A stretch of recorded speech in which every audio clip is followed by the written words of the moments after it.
Welcome back to Chips and Salsa, where we talk security at Intel. I'm Jerry Bryant, and joining me today is James Boyd to talk about Total Storage Encryption, or TSE, which is a new technology available in Intel's latest vPro platforms. James, welcome. Thank you. Glad to be here. Can you start by kind of telling us a little bit about your role, first of all? Yeah, so I'm a principal engineer at Intel. I'm part of the platform software engineering team, and I'm a system software engineer, effectively, working on storage is my main focus and has been for a long time at Intel. And I'm the primary architect and lead for total storage encryption that we're going to talk about today. Cool. So let's start by having you tell us a little bit about what total storage encryption actually is. So total storage encryption is an SoC-based encryption engine that we put into hardware. It's directed by software. And it allows us to encrypt and decrypt data directed towards NVMe storage. Okay. So if I'm a customer, what do I get day one with TSE? What are the top 2 or 3 benefits?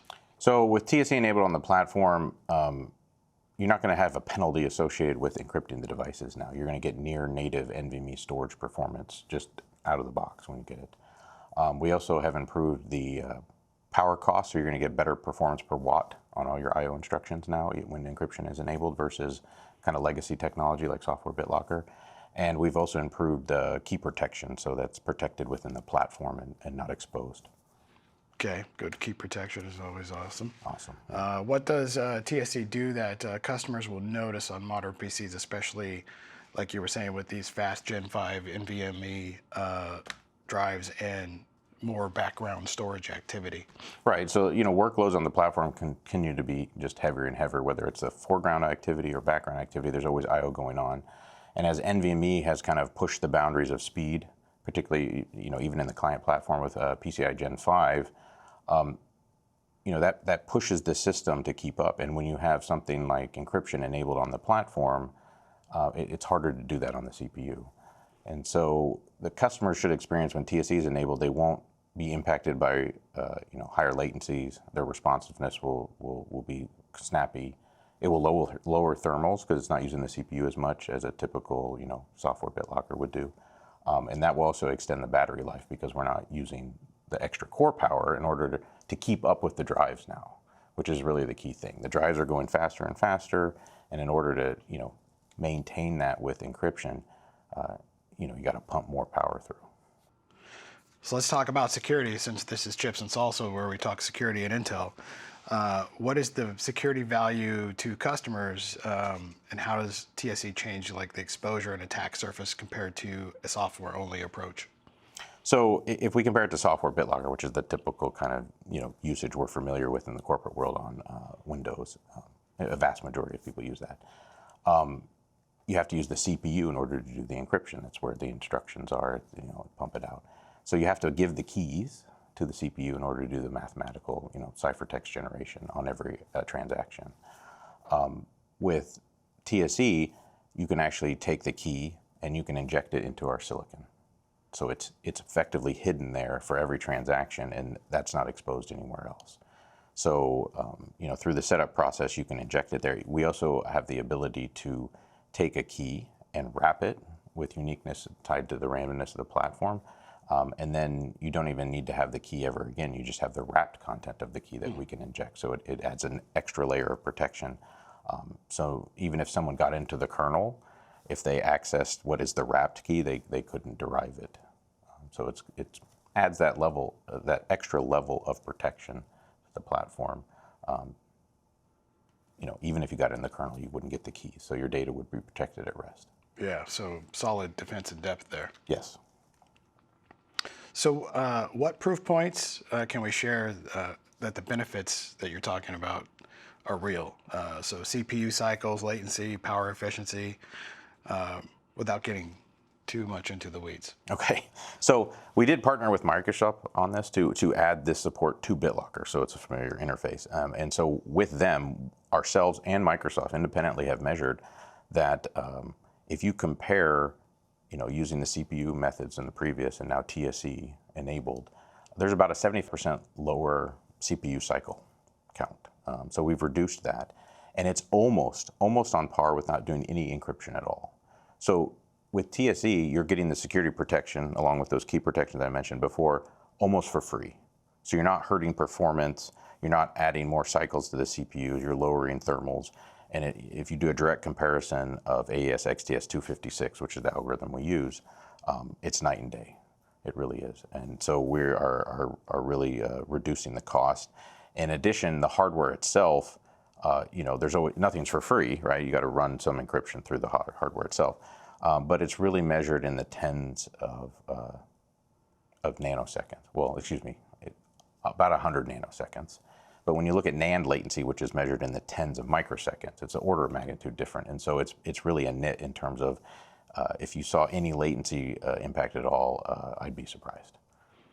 So better performance, better power efficiency, all equals better security and battery life. Right, and the user doesn't even notice.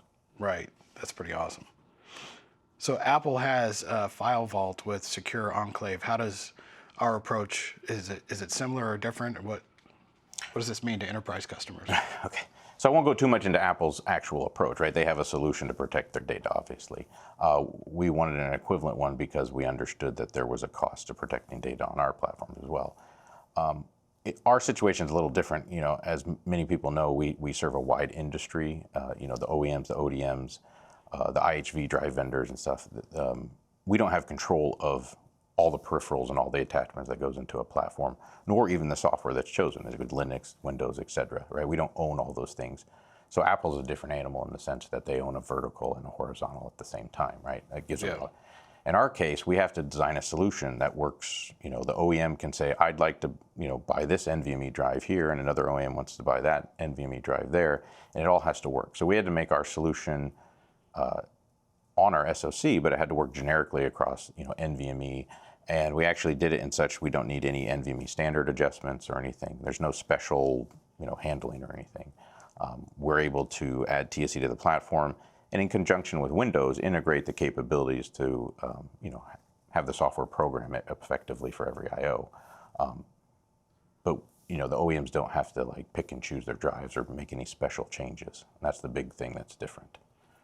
Yeah, that's pretty slick as far as that broad industry compatibility. So what are others doing, like some of our direct competitors? Did they have solutions like this? So obviously in the past, or still in a lot of systems, we have software BitLocker that uses ANS and I instructions on our CPU. So we have dedicated instructions on our CPUs that do encryption to help, make the mathematical computation faster, which is a good thing. And that's, anybody can use that. But as I said before, that has a cost. So obviously Apple has their own solutions. There's also SEG drives, so self-encrypting drives. So that means the drive itself will do the encryption on your behalf. Those typically will cost more for the OEM to integrate into the platform. It also doesn't protect the data over the link. So they only do the encryption on their side at the end. So when it goes over the PCIe link, it's in the clear text. So it's still snoopable there. So TSE protects that because it's encrypted before it even gets to the drive, so over the link and the device itself, and you don't need a special drive. So if I look at competition, we do expect, they're not going to sit on their laurels. We're first to market here with Panther Lake and vPro with this feature, but we do expect that they'll come along and, in the Windows ecosystem environment, to be specific, and we expect that to happen. But I mean, if you look at the other solutions, we're now, this is on our platform. So in terms of the OEM and then eventually the end user, the IT customer, the corporate, user that we are, you don't have to pay the CPU cycles anymore with TSE, and you don't have to pay extra for an SED self-encrypting drive. And so we're really reducing the impact of both cost on the platform and cost in the dollars. So Absolutely. James, thank you for all this information. If customers want to learn more, they can go to our 2026 Intel Platform Security Report, where we have a section on vPro, and that's at intel.com/security report. So any final comments, James?